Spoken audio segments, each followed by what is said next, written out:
Good evening, commanders. Come to the top of a well-defended position this evening, just in case we're ambushed. Look, I've even found a hilltop, fortified. So it is. I'm going to go have a bit of a walk on this windy hillside here in England. Obviously, we all live on fortified hillsides in Britain, mansions, castles, and the like. That's not why we're here. This evening is a place to sit. Through here, what's an easy? See that in the distance there, the city below us.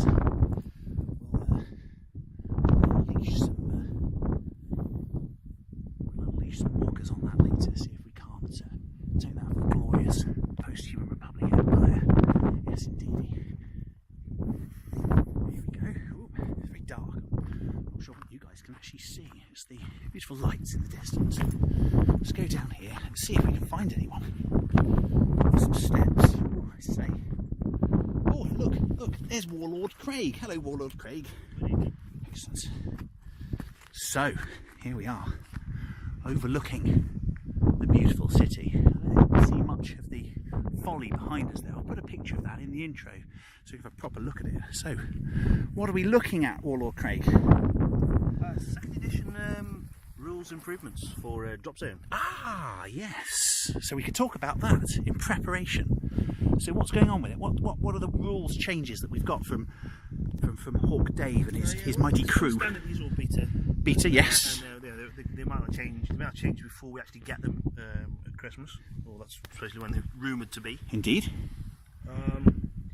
First one is open transports. Ah, yes. In previous rules, well, the rules, current rules, they are in transports are tied to wherever they're transporting. So, for example, one lift hawk, 3 Jacksons full of men, or one lift hawk to a set of tanks. Set of tanks, yep. Now, supposedly, they'll be separate. So, if your tanks get destroyed and that lift hawk is closer to your troops than the existing lift hawk, then it can go and pick them up and get them out. Ah, so an empty troop transport, an empty aerial troop transport isn't just going to be stuck there doing nothing for the rest of the game. Yeah, it can actually be useful. You can move stuff around, so you can do all the, as we say, the suck and spit, as we call it. The suck and spit, the ability to get extra movement by pulling something up and then embark and disembark, throwing it down at the end of the turn. Yeah. So what would that be useful? We've got lots of kind of faster. Is it Raven troop transports for the UCM? Obviously the Tritons for the PHR, very useful indeed. Yeah. Well, I say I've only got lift hawks for the resistance. Lift hawks for the resistance, but useful for those nonetheless. What else might that affect? We've got cards, haven't we? Call for extraction cards, where you get a transport if you lose one. Still useful. Less useful, I don't know, less needed perhaps. I've not seen if there's a card FAQ for the existing cards. No. We're going to change those, I don't know. Well, indeed, but it's still a useful card though, because you get an extra troop transport. Nothing wrong with that, but only for someone who's lost their transport, I think. Great. So that's do we like that rule change? Yes, because it does annoy me sometimes that we may have either lost the transport. You've got three APCs on the ground, no transport because it's been shot down, and then you've got another transport that's sitting there really doing nothing. Visions of a pilot looking on as his mates get killed on the ground, unable to do anything. Yeah, it's more cinematic for a start, isn't it? He runs in, he gets the call for extraction, like you say, and your transport runs in. In he goes, get in here guys, I've got room. So off on another objective quicker. It is called Dropzone Commander. It makes dropping and the movement, which is something I think we both love about the game. Well, the second rule makes that bigger. The second rule that's coming in is also to get yourself dropping quicker. Good. So what's that? What's that second rule? Disembark and shooting. Any units that like I say, current rules are you cannot disembark, you cannot shoot after you've disembarked.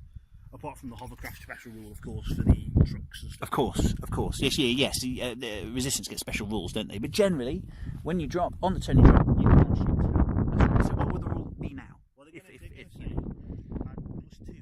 So it's an accuracy penalty +2 to as soon as you drop, which is most again, it's about dropping and commanding. Yeah, yeah. That's cool. You know, this gun's from 2+. Yeah. So it's going to drop them up to a 4. So it's like kind of hitting an aircraft in reaction fire. It's difficult, but it's worth a go. Yeah, why not? So can I do that with anti-aircraft fire? No, they've said basically we can't shoot anti-aircraft weapons. So that means my gun trucks.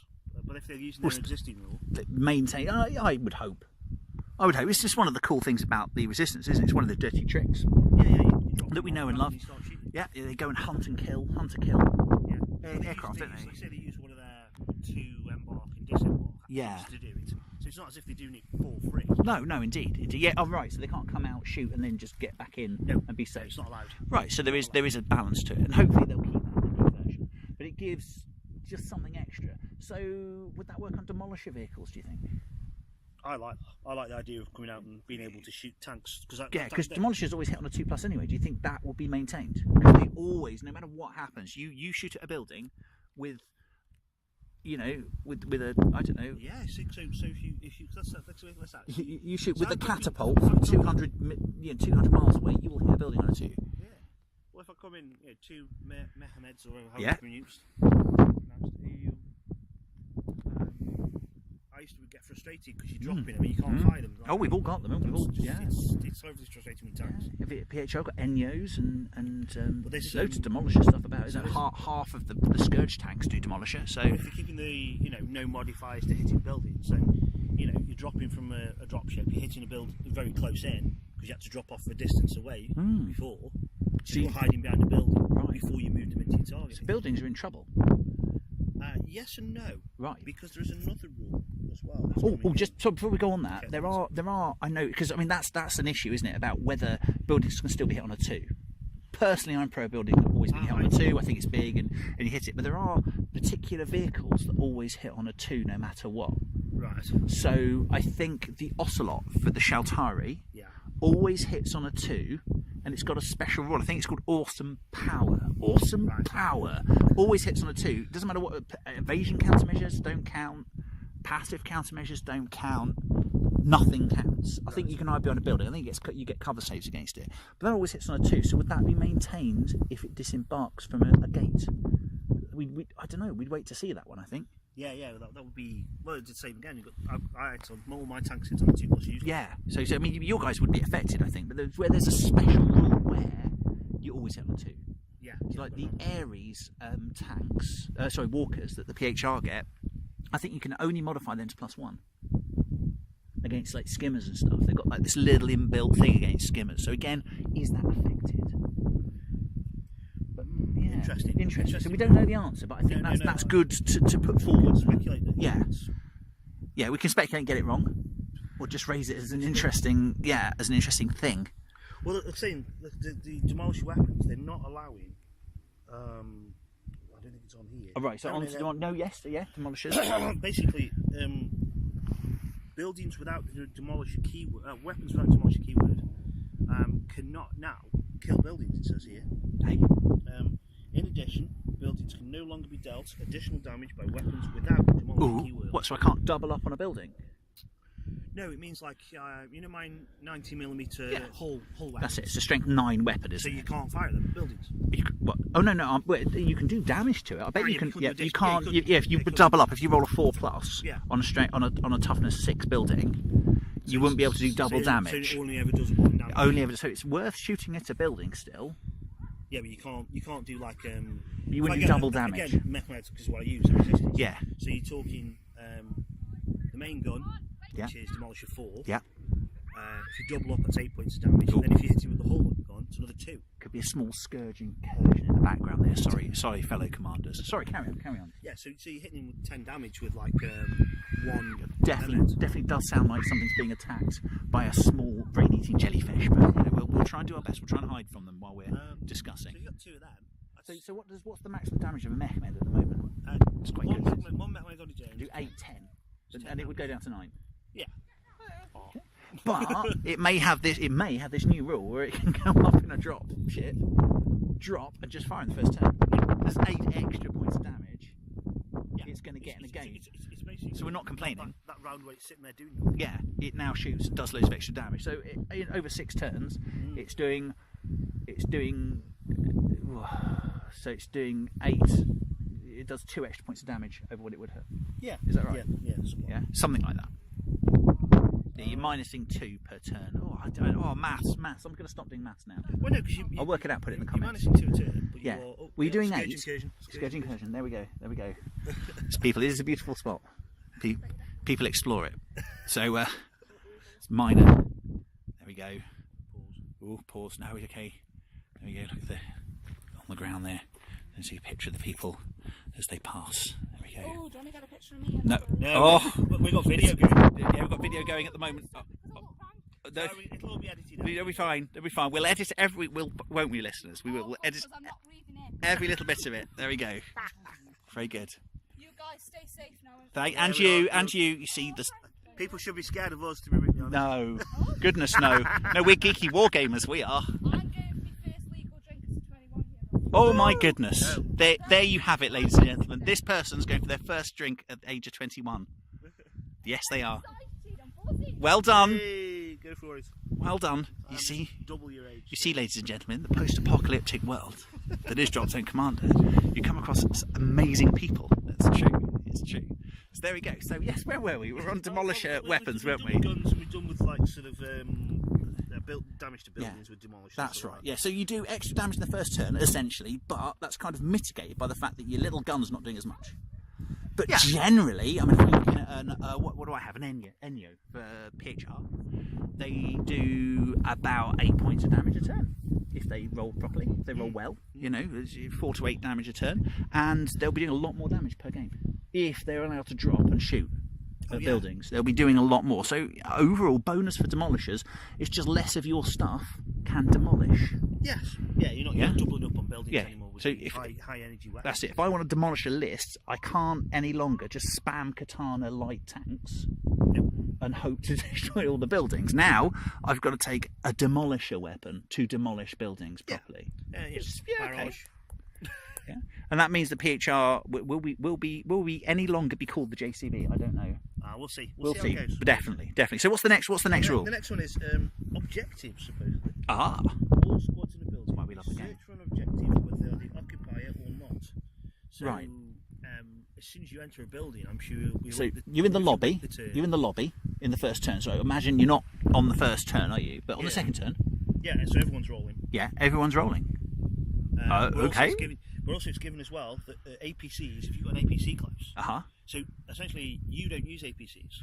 Well, no, I'd love to use APCs. I think Junos are great. I just can't afford them in the list. I can't. But as an example, you use small dropships. I tend to use Tritons, supposedly APCs are going to give a bonus to searching. Ooh, well, I use Mercury drones for that. So that's interesting. Other people are going to get that just because they've got an APC. Yeah, so you can either do 2 ways with APCs or drones, or maybe they'll stack. But drones don't stack with things when they're looking for stuff. That's a quick one. But I mean, I would love to use Juno APCs in my PHR army. As I say, just for 1,500 points, I can't afford them.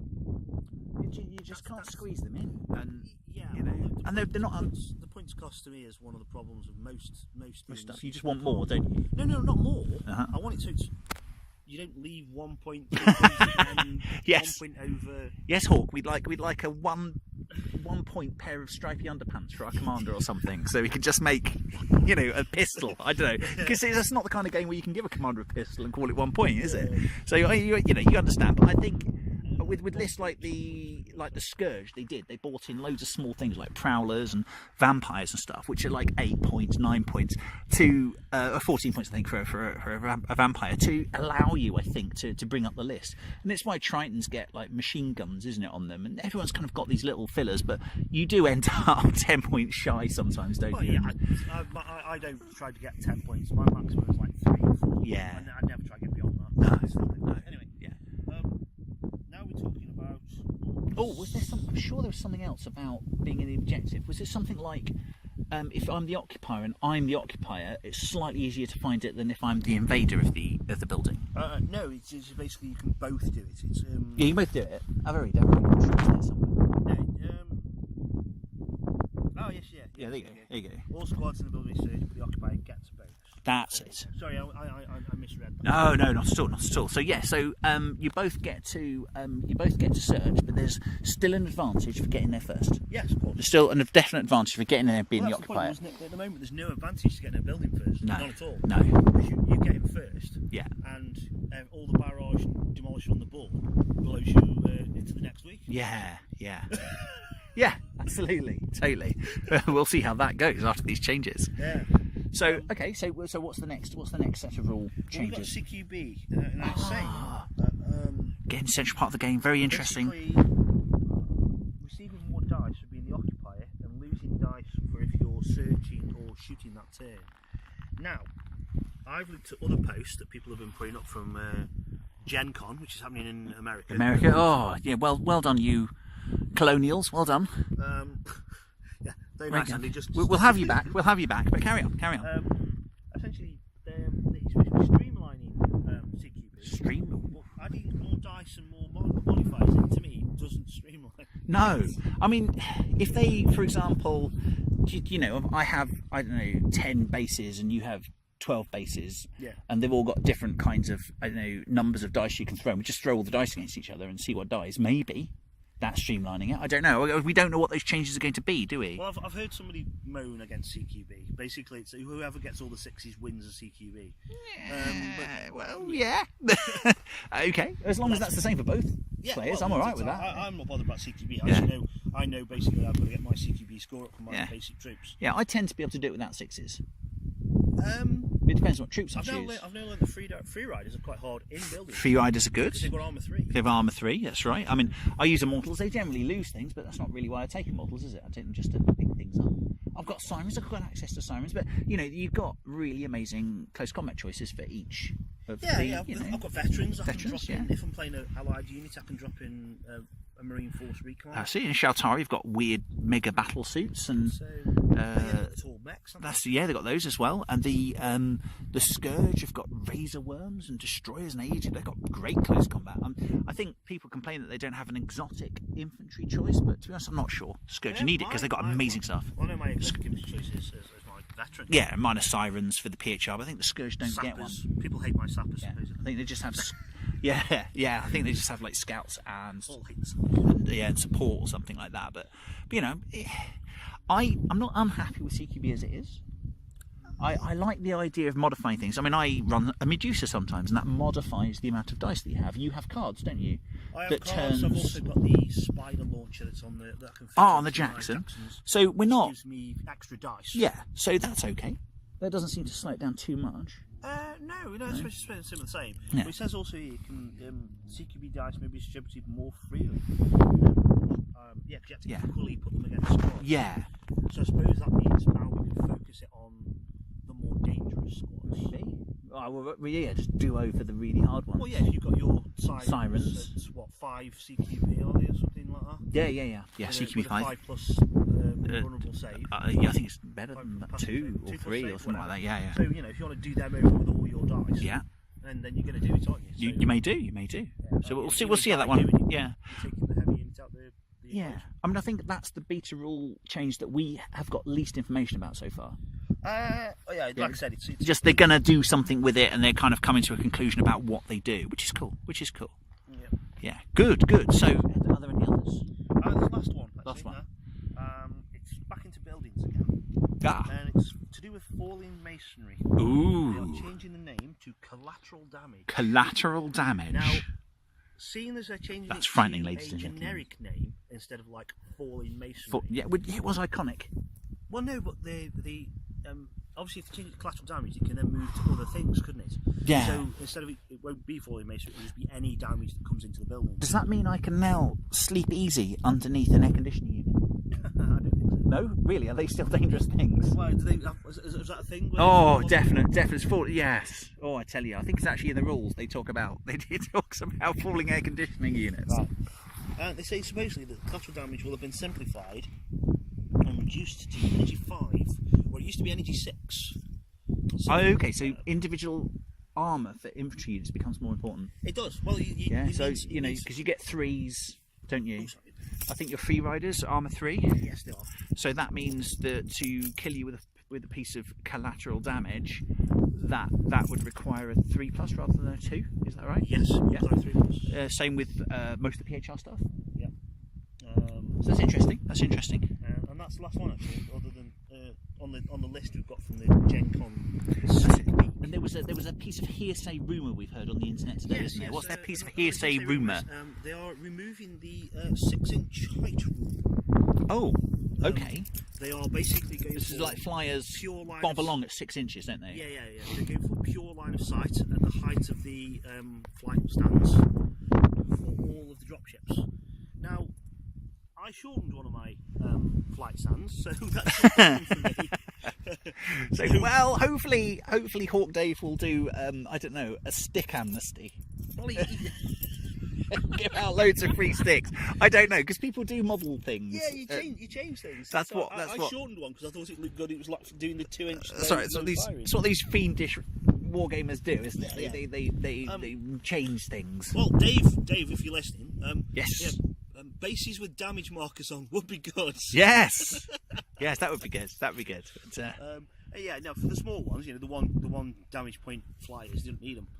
But my left hooks have 4 damage points every one, so putting small dice all around the table. It's all I like well small and good. dice. I like small dice. Yeah, but I prefer some kind of marker with a. I'd like a marker with a wheel, because obviously we're starting to play Drop Fleet Commander as well, and Yes, I'd like to great. see. Yeah, I'd like to see like those little dials they've got, but I'd like to see those like the hero clicks things. Yeah, where you change the damage marker and it's there, and I can just put that by the thing. But I guess there's firms doing that, aren't there? Yeah, but If there are firms out there that do those. It's a round base. You just click it round as you play. Yeah. I think I saw Beasts of War do one.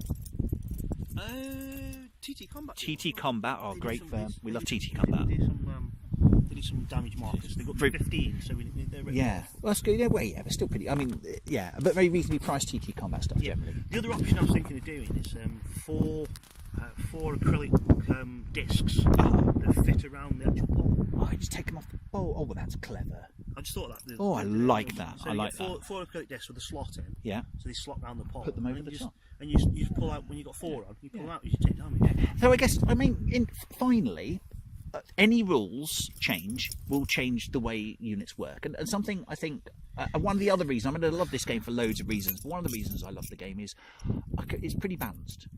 Yeah. It's, if I can play any side, I'm not just going to lose because I'm playing Scourge or because I'm playing against Shaltari. A bit difficult against Shaltari, but not. There are some units that do work better than others. Yes. And as Dave said in the first Beast of War video when he released, announcing version 2, that he wants everyone to play every unit. Absolutely, He that's wants really every unit important. unplayable. Yeah, I mean it's good for his business. Yes, well, true. I think because I would collect everything anyway because I love the models, but you want people to buy everything, don't you? Quite rightly. Rightly. I want some of the special characters for Absolutely. because I like the idea of the things that they can do. Absolutely. But also, I mean, more importantly than that, you just want to be able to use everything you've got, don't you? True. And just it'd be useful. And also in the same Beast of War video that was there, he did say that there would be a new rulebook, one new rulebook with the rules, an errata for the Phase 1 and Phase 2 books. Mm-hmm. Now, as a player, and as somebody that likes the books, I would prefer one rulebook with the Phase 1 and Phase 2 rules in, and the fluff, all the background, in a nice separate book. Well, I mean, I'm all right with that as long as they come in, as long as I can buy them in one pack. Yes, exactly. Because I like it all in one place. Me. Well, no, but if you, I'm that kind of guy. I like everything in one place, as you know. We shall mention Kings of War. Kings of War. We do love a bit of Mantic as well. The main book had everything in. Everything that you needed. And then the gamer book that I've got, just had the stats for the characters. Yeah. So I mean, just release both of those. Do it like that. Yeah, I like that. So to have one mega book with everything in, or make a pack with everything in, and one separate book that you just put in all the rules. and all the start sets and all that. Everyone's stats, everyone's rules. Like it. Because going through 3 books to find your particular rule, it can hurt. If you can't. It can hurt. It slows us down a bit. I mean, we're learning, aren't we? But yeah, you can't remember everything, I guess. But say what I'm wondering about, is as we close is, so we've got all these changes to everything, which is good. So I don't disagree with any of the changes. I think they're all cool. And I say I kind of trust Dave as a CEO to keep it fair, because that's always been his byword, is to keep it equal, balance, keep it as a good flowing system. He's a long-term gamer. He's Yeah. a long-term sort of creator. Yeah. So he understands game balance. that's it. So when we're looking at individual units, say, I mean, I think in that video that you mentioned the Tyrannus MLRS launcher. Yes. Yeah. The barrage, one of the barrage tanks for the PHR. And he says, well, that doesn't get played a lot, so we change it because it's a bit pants. So okay, let's take that example. What would you do with it? And I'm not saying we should suggest what to do with it, but does that mean statting it or repointing it or? Well, yeah. If they're too expensive for what it does, then you repoint it. Yeah. If you think it's not effective as a machine, then I suppose you restat it. But then again, you go the other way. If you start restatting it, does it go then too hard? Yeah. You have to be careful, don't you? Does it get too effective? Yeah. Well, what I notice. I think more a points value change to start with would work. Yeah. But I mean, what I noticed. Yeah. What I notice is, when we were looking at kind of the second tranche of stuff that we had, even before Phase 1 came out, they released very openly, even on the website, the Hades, for example, with kind of experimental rules, and you could just play those. Yeah, well, that's the point. And that was really interesting. So maybe there'll be an element of that, and then some change later. I don't know. Well, I'm assuming the Talons are rolling the second edition out anyway. True. They're probably playtesting that now, aren't they? That is, because you didn't have that before. And it will be nice to have something substantial and that's going to be there for a bit, I guess, with a new edition. So I think you're right. It's been 5 years since the first one. 5 years. Yeah. So I think when the second egg comes out, it's probably going to be there, isn't it? Whatever the changes are. So it'll be interesting to see what they restat and what they repoint. So, for example, when they came out with the game first, I think what are the name of the little UCM scouts? What are those called? They're little buggies. The buggies. I can't remember what they're called now. Oh, they were really amazing. Yeah. Absolutely stunning they were. And they used to win all the games, so they just repointed them. Yeah, and it just made them a few more points, and then people didn't take them all the time. I can't believe still really the rule good. that we've missed, by the way. What's that? Flyers. Oh, flyers! Yes, they're going to change the flyers, aren't they? Yeah. Flyers at the moment are a bit random. So he's actually taken them out as viable units. You'll buy attack runs. Attack runs. So you probably buy the model. Oh yeah, well you've got to have. I'll have I'll have what's a Corsair or something. Yeah, I've got Athenas. Yeah, or Corsair for the Scourge or Hell Hogs. Yeah, so you'll get that, but you just won't get the whole model. No, so the rules are supposedly that it's still the same. You pay for an attack run, so right. You pay for more than one attack run. Okay. And they can either stay on the table for one round, do a straight run, right, or they can do a 45-degree turn, right, stay on for 2 rounds. Oh, so once you've got them, they're on. That means they're more interceptable, though, I imagine. Oh yeah, you got 2 rounds to shoot at them. AA and you can intercept them, I imagine. Yes, I bet that's a thing. Yeah. So that's good. So that's a pro and a con. I think I saw Dave on Beasts of War mentioned also that you'll still get victory points for intercepting them. Yeah, he said what you do is increase the victory points for the flyers itself. Yeah. So essentially, if one does get taken down on an attack run, that's going to lose you a lot of points. A lot of points. So it'll be interesting to see, because I love the concept of flyers. They're so good for all the points that you get. They are a lot of points, but they're so good. When someone's trying to get an objective off the back line, you've got something to just attack that the other APC. The last game, as we posted. Yes. Yeah, I was running off the back line. If you had an Athena in that army, I could have done a strafing run. You'd have just gone. Yeah, and just add it. Back line. That's it. Drop a bomb on those free riders. On those free riders at the end. Luckily, they were fun. They were exactly. Anyway, they were great. So, good. So those are the changes. I'm excited. I am. I'm excited. I'm second edition. Yeah, good. So I think that's what I'm taking from it so far. It doesn't seem to be too much change. No, but it seems to be enough change to make it worth it. Yes. Yeah. It's 5 years of rules. 5 years of people tallying, playing these rules. Yeah. Are going to find the bugs. Yeah. Yeah. And they're going to tell him. If most role players are quite vocal when it comes to systems that don't work. But similarly, Dave's stuck to his guns on many things, and he is. He wrote it. Exactly, he wrote it. It's his baby, as I've heard him say, and it's important that he sticks to that too. I think. So yeah, good. And again, there's a balance there as well. He's obviously listening to feedback and changing things as a result, but the core game is still there. Yes. So I guess that's the good thing. So there we go. I think we'll wrap there. Yes, we will. We'll wrap there. We'll do another battle report soon. Click on like and subscribe. Apparently, lots of other people on YouTube say that, don't they? I have no idea. Well, if I say that now, something might happen. I don't know what. So yeah, thank you very much. So keep dropping out there